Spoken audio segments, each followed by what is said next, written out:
Today's guest is someone who's been at the heart of internet marketing for years. Based in Florida, John Cornetta is a seasoned entrepreneur, known for his deep knowledge of e-commerce, digital marketing, and helping others to scale online. Over the years, he's become a trusted figure in this space. But just recently, he took a step back following a health scare, which I'm sure we'll touch on during the conversation. But we're grateful he's here and with us today to share his journey, his lessons, and his thoughts on what really matters in business and in life. John, it's a pleasure to meet you. My pleasure. Thank you. And we finally got together. Yeah, absolutely. You've been in the digital space, as I mentioned, for years, decades. How did it all begin for you? I was in another industry completely, and I saw the writing on the wall. It was offline. I had 12 retail stores and a nightclub and some other things, a publishing company, and I had 300 employees, and I sold it all. And I was thinking, do I wind it down or not? And then I was asked to help promote a network marketing company that was one of the first that was going to try to do it all online, no belly to belly. And I did, and I was working on it a little bit, and I had a friend of mine named Scott Stamper who I recruited to help me, and he was just doing incredible. And I kept asking him, what are you doing? And he said, I'm not using any of the stuff that they've provided. I'm building my own squeeze pages. And I said, what's a squeeze page? And that started everything. That was 2009, I think. Now, I'd already done, obviously, marketing, and I'd been in business since I was 19 years old. I've been on my own. I've started over 40 successful companies. And I learned about it, and I figured I'm going to be out of this other company now. I've sold it. I've got money. I was living in a huge 12,000 square foot mansion in Atlanta, and I just recently had gotten divorced. And I set 18 hours at the desk trying to figure out what this was. And remember Scott had said to me then, he says, oh, look at this other guy. He says, here's a guy that you want to look at. He's incredible. His name is Mike Fitzane. He goes, and it was something like he said, oh, don't set your sights that high. You'll never even meet that guy. And I was like, yeah, watch me. And, and so that's how I got started. I got started in Atlanta, 2009. And I came down to South Florida in late 2010 and continued. And what I got started in was I found a knack for list building. And I realized very quickly that the money was in the list. That's what everyone was saying, especially in 2010. If you remember, it was just list. There wasn't really social media. In fact, I think Facebook might have been there, but MySpace was there and it wasn't the big focus. And I took it to heart. And I didn't know what I was doing, but I knew I was going to get it done. And the claim to fame was all of a sudden I built a huge list. And there was a site back then called Safe Swaps. And it was in the day, people don't do it much anymore. They should, but where there were email swaps. So instead of buying a solo ad or selling a solo ad or whatever, you would say, listen, I'll send out your email to my list, and then you send out my email to your list, and I'll keep the money from mine and you keep the money from yours and the subscribers. So that was a swap. And very quickly, I rose to the number one person on their board that could deliver the most clicks. And I had built a list of 400, I think it was 400 or 450,000 subscribers in my first 14 months.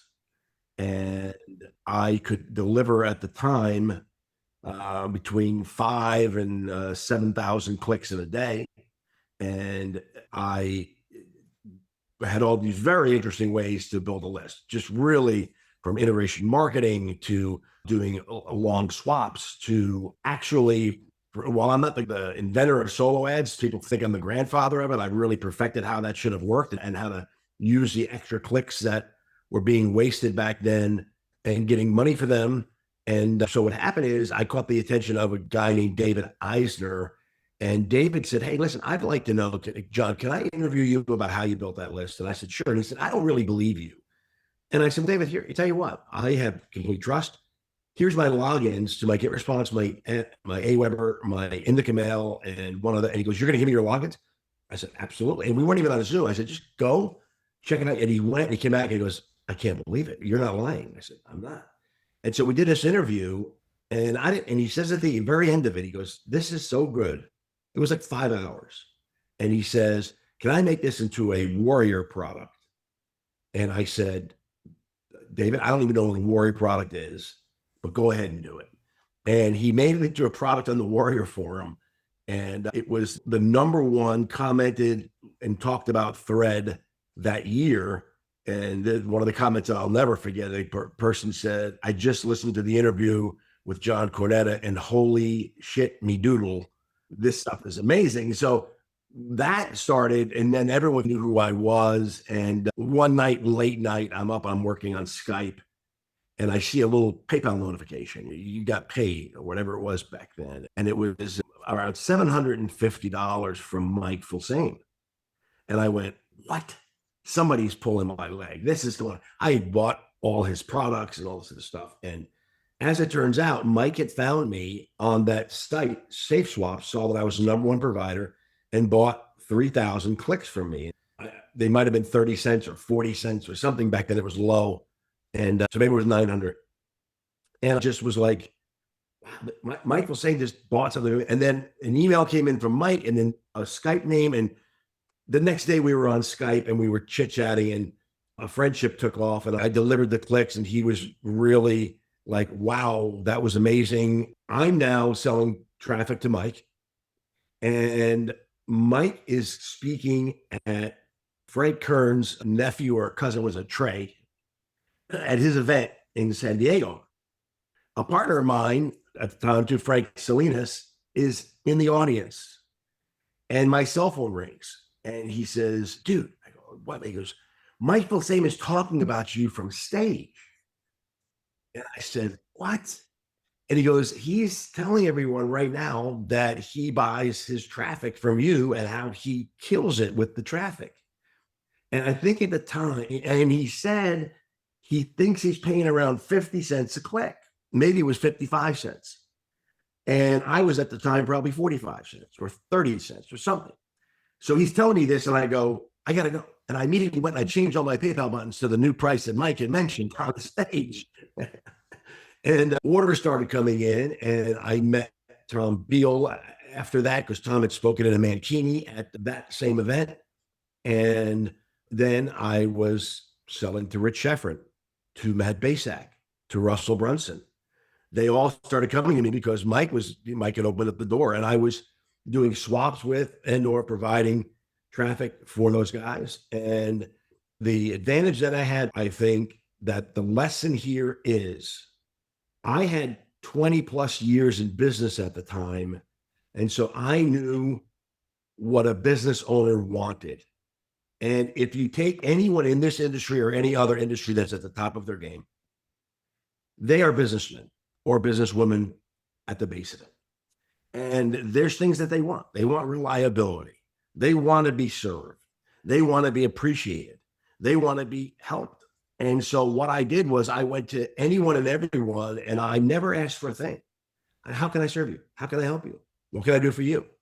I never asked, what can you do for me? I never asked them like that. Like in the beginning, I was always like, no way. And because of those things, they quickly realized that he's reliable. This is a real guy. It's not one flake. And in this industry, especially in the beginning for me, everyone was a little flaky. It was like, who are they? Are they going to rob me? Are they going to, you're going to send money and not get what you promised to be delivered? And so I killed that right away and said, no, I'll send first. Don't even pay me. Don't worry about it. You want to stick me? You only can stick me one time and it's okay. I'd like you to get it out of the way. And I think that's the lesson to be learned there. So very quickly, I was on par with guys who had come in 2002 and 3 and 4. And the key is I became friends with them.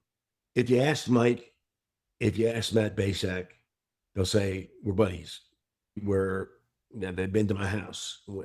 And that's how I started in the business in selling traffic. And I was selling a ton of it. So would you say, John, that you felt in a way that you were a little bit late to the party? These guys were already well established by this point. And how does that relate to people who right now, today, are looking to enter this industry? It doesn't matter. Quality, doing the right thing, putting in the hours, getting the job done, you quickly rise to the top. If you're not faking it, you're gonna, they say fake it till you make it. I just say no, just go do the right thing and plow forward, and you will quickly come in to the top. You can be known as one of the top. There are hundreds of thousands of people each year that are coming online with a credit card. They turn 18 or they turn 21, they get a job, they have a credit card, now they're shopping. They have no idea who I am. They have no idea who Mike is or Matt or anyone else. They have to constantly tell people who they are. Yes, they have an older fan base, let's call them, or an older customer base that known them for years or that know me for years. But the fact is, that's as much as a liability as it is an asset. You have to constantly, one mistake that you don't make right can ruin it all. So I would say to anybody that's just starting out, do the right thing, do it well, give more than you could ever expect back. Now, it sounds so cliche, but it's just why does it sound cliche? Because it's the truth. And then why does everybody say it all the time? Because it's the truth. Jim Rohn, one of my favorite mentors, says an apple a day keeps the doctor away. What if that's true? Everyone's saying it. Like, eat an apple. Let's find out. You have been quite influential across so many people, touched so many lives with the work that you do, John. So what gives you the motivation to carry on doing this? Apart from the money's obviously is welcomed, I'm sure. But aside from that, what drives you? Legacy, philanthropy, my family. I have 3 children and a grandson, and I'm getting a little emotional. I was raised in a family, and my parents were both children of immigrants. My mother Irish, my father Italian, and they worked very hard at giving me and my 3 sisters a better life. And I saw what they did for their family. So I took that on. And for me, that is so important. And I decided a long time ago that I was going to do something and do things that lived longer than I did. That I would set the bar for my family's history before me and for those that come after me, that I would be the one that they chase. I would give back as much as I could, and that I would prove people wrong. I was a skinny little kid with upper middle class parents in a poor New York suburb.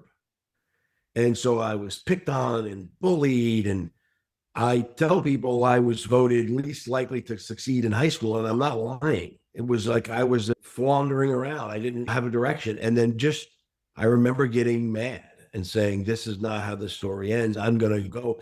And today, like in anything I do, I'm going to drive. Like I'm sorry to say it sounds really cocky, but you're not going to beat me.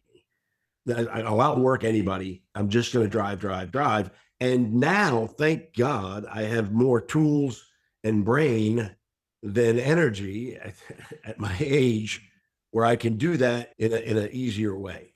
You're talking of legacy, and I think that's really important. And I guess it's a good time to bring up the question. You recently had a serious health scare. Could you just talk us through that and maybe how that's changed your outlook, your philosophy, now that you're at the other side of that? So there was a very large company that I am one of the co-founders of. And I had stepped away, I guess is a good word, for a while. And at the time, I'd recently just taken it back over. And I went in, and I'm not saying this caused my illness, because I checked with the doctors and I said, was there anything I did or anything that I didn't do that caused this? They said, absolutely not. You hit the worst lottery ever, and it just happens. So that wasn't the cause of it, but I was putting in tremendous amount of hours, and I was back, and I was going full bore ahead. And I was doing video updates for hundreds of thousands of people every single day, talking to them, coming to them, things like that. Miss that. But I was in New York at my grandson's baptism. I had a little pain in my side. I flew back to South Florida. My daughter and my grandson live in New Jersey, and it got worse the next day. I should have probably went to the hospital then.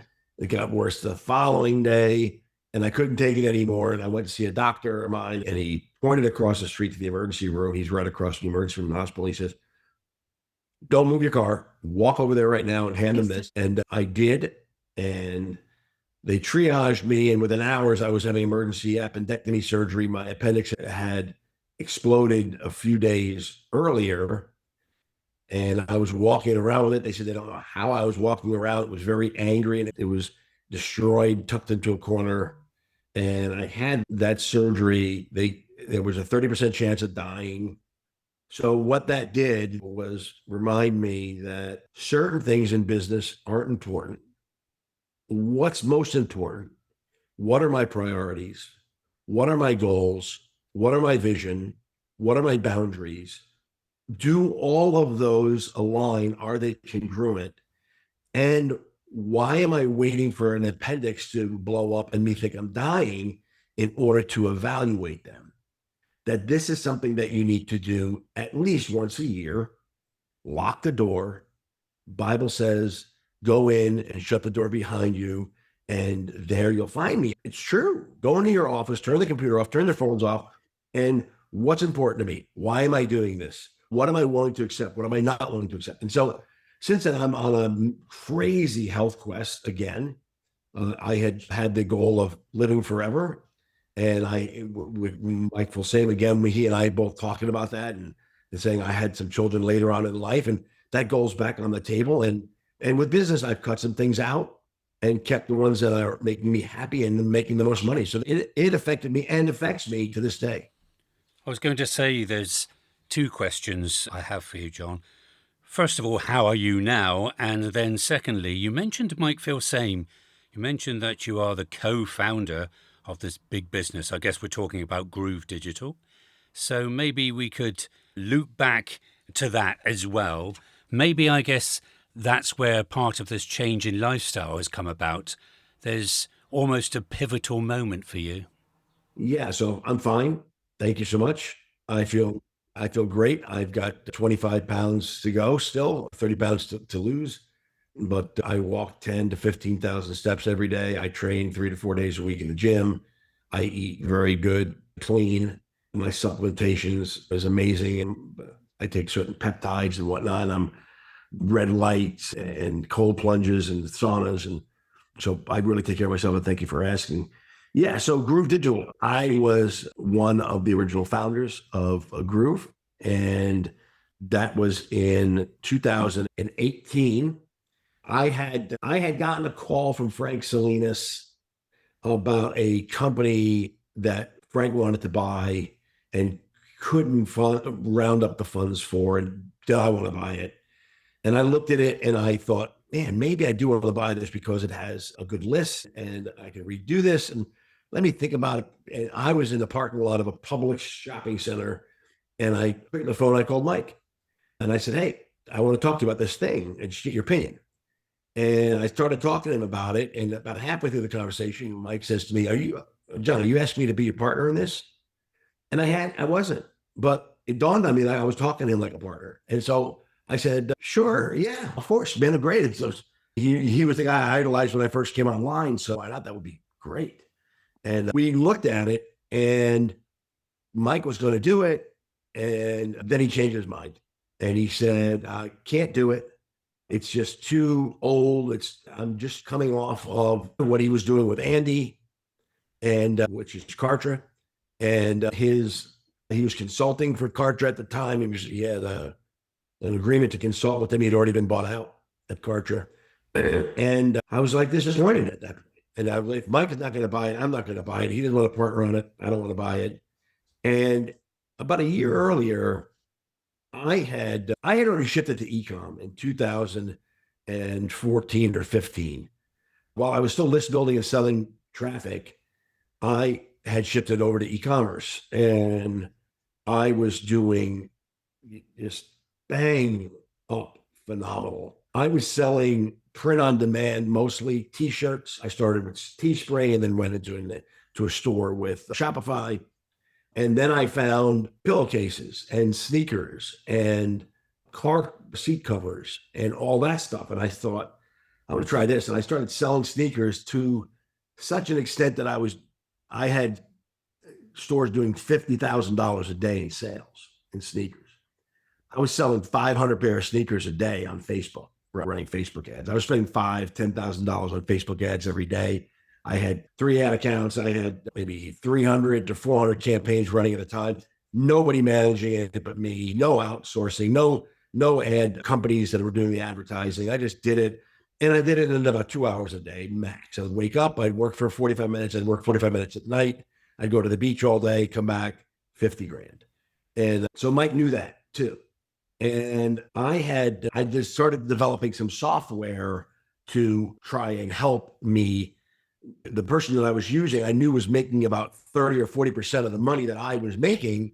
So I was trying to duplicate their software and to take that 30% for myself. Never got there, but I met a guy, Matt Seralta, through that, who was doing some software. And Matt had this e-commerce software to compete with Shopify. And I was advising him and helping him on that a little bit. I said, hey, Mike, I had the software that's e-commerce. And he went, I want to see it. I told Matt. Matt demoed it for me and Mike. And when the call was over, Mike called me and said, this is it. He says, I want to do e-com. That software can be, we can build on that. But Matt's going to have to give up 66%. I want you to have 33 and me to have 33. And the reason that I never got into e-com was I had no credibility. I never done e-com, but you're doing $50,000 a day. You have stores doing $500,000 a month, $1 million a month, $1.5 million a month. Credibility is not an issue anymore. You can do the training. You have the credibility. I'm the software guy. So long story short, Groove was born. Groove went on. We had phenomenal years. We did Groove Cart, Groove Pages. We did Groove Sell. And about 2.5 years ago, I was so I was asked to step aside a couple of years ago and semi-retire. And I had, in all fairness to Groove, I had injured my back and I had a couple of other health scares. So I found a new doctor, and the doctor said, let's go get an exam. But what they did find is they found a very dangerous brain aneurysm. So by the time I got home from the scan, I was sitting at this desk, and he called me and says, John, yeah, we found a brain aneurysm. And my life was almost over. And that was a shock. And I said, okay, we're going to treat this like I would treat anything in business. I want to know who's the best. Where is he or she at? They will be the ones that handle this for me. And I found a doctor at NYU in Manhattan, New York. His name is Dr. Peter Nelson, and he invented a stent that instead of cutting your head open and putting a clamp over the aneurysm, they have this stent, and they go and they insert it through your groin, and from your groin they go all the way up into your brain. They go into the artery that has the aneurysm, and they insert that stent to the middle of it, and then it's a flow diverter, so there's no more blood going to the aneurysm, and eventually the aneurysm shrivels up like a grape or raisin, and you're fine. So he actually invented the stent. He invented the procedure. I got a hold of his office, and he personally called me back within 2 hours. And I told him my situation, and he said, how'd you find me? Why? And I told him the whole thing I'd gone through, and he goes, wow. He goes, FedEx me all your stuff. I FedExed him. The next day, he says, can I share this with a group of people I'm meeting with tomorrow? We have lunch. There's a dozen of us, top brain surgeons in New York City. I said, yes, you can. Calls me a few days later and says, they all agree my way to do it is the best way for yours. You have a very complicated, dangerous aneurysm. If it erupts, I have to tell you, 50% chance you're going to die and 50% chance you'll never be the same again. So I scheduled on August 16th, 2022. I flew to Manhattan, and I had successful aneurysm surgery. So I had that surgery. I had a bad back, and I was not paying as much attention to Groove as I should. So I tell you all that to give cover to the fact that I don't overly blame them for saying step aside, but maybe I do a little bit. But Loving the honesty. yeah. So I did, and that was Groove. And then this past January, I hostily took over and became the co-CEO, and that lasted about 3 months because Groove had some problems and they had some issues. There's no question about it. No one's fault really.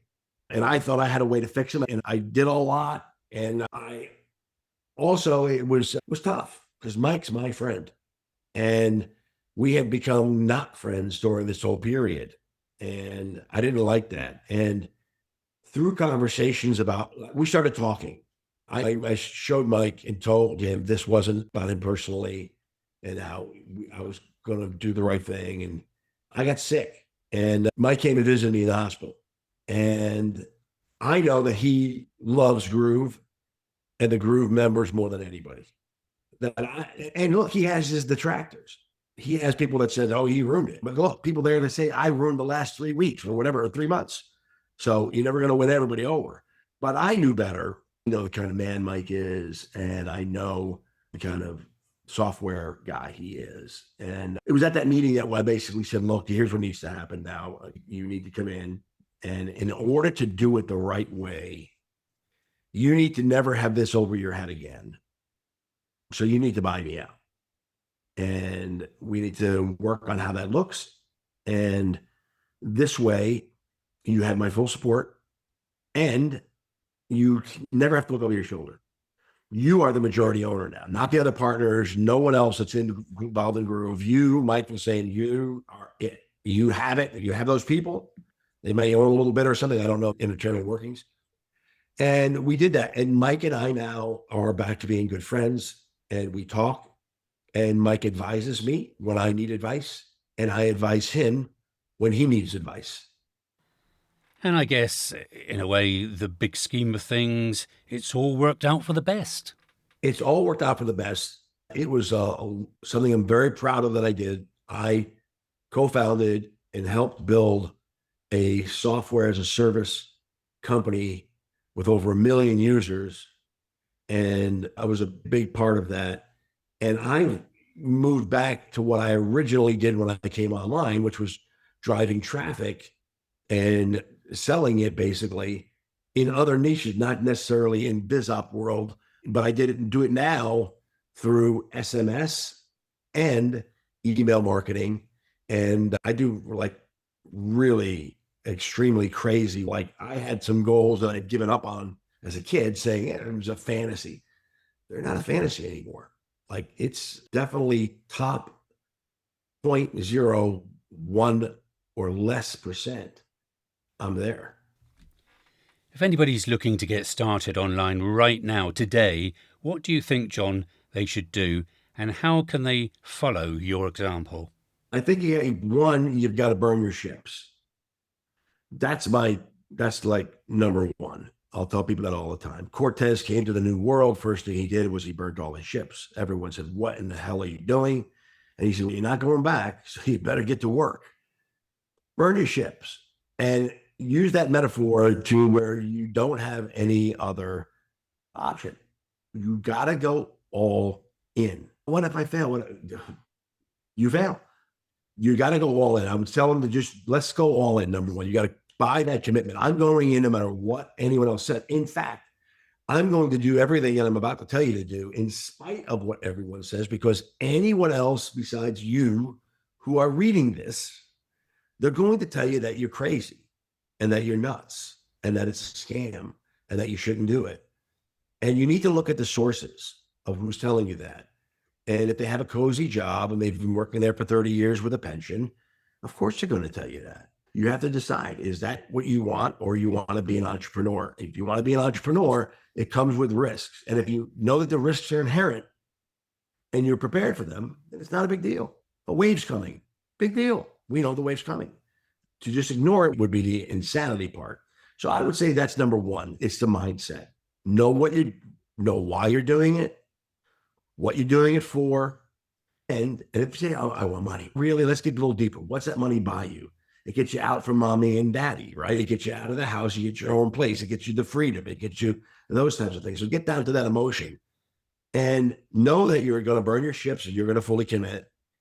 And then I always tell this to students and coaching students and things like that. I always say, bite off more than you can chew and then chew it and chew it. And what that means is start taking a look at how you can drive your own traffic, your own eyeballs, because that's the key to everything. Whether you're a restaurateur, which I've been, an online marketer, you're going to sell something with e-com, you're going to sell a digital product, a piece of information, you're going to do interviews like this and then sell that content. It all comes down to who do you know? What eyeballs can you drive to that particular product or service? So that leads me to these two things. One, your network. You got to get out from behind the computer. As much as an oxymoron as that may sound, once you start this process, you've got to go to events. You've got to find the local event or the local meetup, even if that means going to the Rotary Club. You've got to get out and start talking to other entrepreneurs because they're going to protect you and help you. You're going to meet people. My first event, I had met Chris Reef, Omar Martin, Bill Walsh, Joe Cassimi. I met all these guys at my very first JP Maroney first event, and I still talk to these guys to this day. Number two, driving the eyeballs. What does that look like at the time that you're reading this? Funny enough, 2009, for me, it was just simply email. But email is still around, isn't it? So that might be a hint for you to build an email list as number one. Number two, look at perhaps SMS messaging. I'm doing huge right now. I send over 1.5 million SMS messages a day, working towards 5 million. Social media, Facebook, Instagram. Do you want to do that? But also, what's working advertising wise?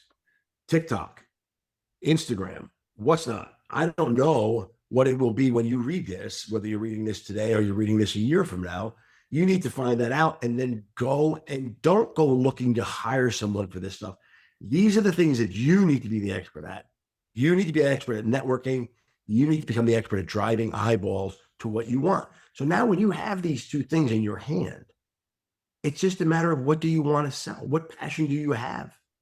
In other words, just find your passion. I say find the eyeballs first. If you can deliver eyeballs anywhere, the Vatican will hire you. Okay? They want people coming in the front door. It's not rocket science. So I would say to you just exactly that. Learn advertising yourself. You can always bring people on later. Build a list through Instagram, Facebook followers, TikTok followers, email list, social SMS marketing list. That's the key to all of this. It will be the key moving. And that doesn't matter if you're a baker, a plumber, a candlestick maker, offline or online. What I just said is the exact same truth. In terms of yourself, John, what are you working on right now? I have two things going on. I have a couple things. Let me just tell you this. So I have a friend and business partner. His name is Chris Reef. Chris was a competitor. He was doing e-commerce at the same time as me. And we had an argument, and it was around the Groove time, and this thing fell apart. And anyway, long story short, after Groove, I was playing around on Facebook and I saw one of my old Facebook pages. I have hundreds of them, and I started posting on it. And lo and behold, I was getting hundreds and hundreds of comments just from, it was a very active group for grandparents, and I was selling grandparent t-shirts and whatnot. And then my post would get removed, and then I would put up a shirt for sale just to see if it would sell. It would get removed. And I realized it was Chris's page, and I was just an admin on it. And it was funny. And I thought, because we were arguing, and I said, I'm going to call him up. And I remember Frank Salina said, don't do it. Don't do it. Hey, you guys have been fighting for years. I said, I don't even know what we're fighting over. It's ridiculous. I'm going to call him up because we can make some money on this stupid site. So I called him up, and it was contentious for 10 minutes and maybe more for Chris. But the funniest thing was, I knew he was a good person. We kind of laughed about what had happened. We realized it was other players that were involved at the time. And I had a feeling. And I said to Chris, look, I'm looking to do some new things here. If you have anything going on, you let me know what it is. And maybe we can do something together, my assets and what I can bring to the table.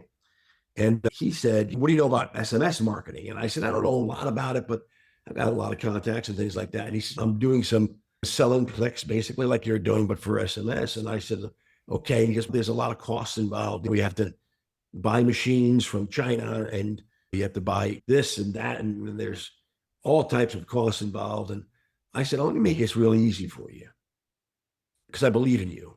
And he didn't have anybody that believed in him at the time for a while, but I did. And I said, what's your number? What do you need to make that if you were making that, you might not jump for joy? Yeah, you would jump for joy.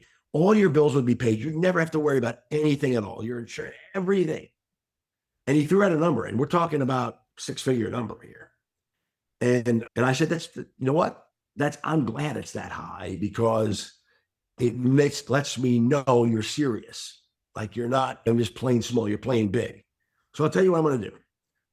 I'll fund the whole thing and I'll pay you. I'll guarantee you what you just said you need to make from day one.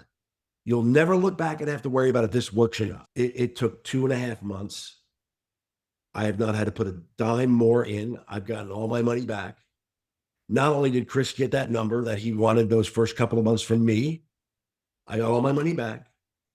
And now we're making 2 to 3 times that amount each per week, not per month, and scaling from there. So I wanted to mention that and how it's really important to find strategic partners sometimes and not get caught up in your head where the ego and to take some gambles. And a reason I also mentioned that is I'm now talking, me and Chris are now in development with another very well-known internet marketer. I can't drop his name yet. He's flying here to South Florida this week to meet with Chris and I. And I have a very good idea to help internet marketers all over the world. And what I'm working on right now, besides the text messaging thing that I do, and I do that for the insurance world, by the way, car insurance, health insurance, life insurance, and boring, but pays very well, but Chris and I like to train. We love interacting with people, training, getting on webinars, going live. And why do people not make money online? Okay, I already told you, but let me just wrap it up. One, they put up an offer, they put up something, they don't even have a buy button sometimes. I coach students and I'm like, where's your buy button? And they're like, I think that we should email them a few times and get them warmed up. And I'm like, listen, man, so they have the wrong funnel, if you will, and they have no qualifying traffic. They don't have that list yet that we talked about. They don't have that Instagram following. They don't have that stuff. So I said, look, what if we can put all of that to the side and we can make money too? And so what we have coming out and not fully completed yet is a membership where people will get a few digital, simple funnels. They can use anything they want. They can use GrooveFunnels, ClickFunnels. They can use Go High Level. They can use the things that we'll provide them, but it's very simple, intended to build their list, give out a digital product, and have the traffic zero out. That's the only thing. So that there might be a one-time offer for $5 or for $17 or for $18 or for $6.99. Nothing huge high-end products. So that when we purchase traffic, that the people coming in and opting into the funnel, 1 out of 10 take that small product and it paid for the traffic. We're not going to leave them there. So it's going to be a traffic co-op where included in this membership price, they will have a 400 or 500, we're not sure the number yet, clicks every month, qualified by us through vendors that we know that are sending into the co-op. And they'll have the option to buy more of this traffic that members outside will not be able to buy. And it's in a co-op so that their risk is spread out. You buy traffic from someone, you stand a chance of they're just a scam. They're just sending you crap. It won't with us. We'll need the buffers. We'll be able to mitigate that risk. So people are actually they're going to build a list. They're going to make sales. And no one else has ever said that because we're going to control it. And then every Saturday, they're going to see me and Chris and this other person who you know and other famous marketers that are going to come in and do favors every single weekend and train this group of people on how they can continue to grow their business online. Amazing. Wow. What a pictures. This is great. So we need to keep our eyes open wide for this, John. Where can people listening or reading this, where can they go to find out more about you and also to follow you and find out about this amazing new membership? JohnCornetta.com, JohnCornetta.com. I put something there. And then on Facebook, it's facebook.com, I think, / I'm not sure how they do it there, John Cornetta. Those two, you can join my list, or you can certainly friend me or follow me on Facebook. I post a lot on Facebook. Or you can do all of that, and then that way you definitely won't miss out. John, it's been an absolute pleasure chatting with you. We wish you the very best for your health. And it's great to see that you not only have embraced that lifestyle change, but it's also motivated you to do even more. So long may that continue, and thanks again for your time. Thank you.